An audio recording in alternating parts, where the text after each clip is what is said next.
Kim Chu, nakatanggap ng flower bouquet mula kay Derek Loren Jogi bilang Valentine's gift. Maagang nakatanggap ng Valentine's gift ang aktres na si Kim Chu mula sa kanyang direktor na si Loren Jogi.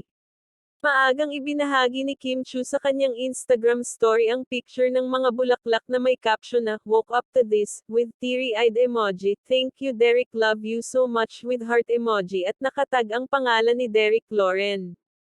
Hindi lang bulaklak dahil may card din na kasama ang bulaklak at may short message para kay Kim. "Dearest Kimmy, I know your heart went through a lot of aches this past few months, wishing your heart a good rest and may you soon find the joy and love that is truly yours. For now kami muna ang Valentine mo. Happy Valentine's Day. Much much love, Derek Loren." Kahit walang love life ngayong Valentine's Day ang aktres, masaya naman ito sa mga suporta at pagmamahal na natatanggap niya ngayon mula sa mga taong malapit sa kanya.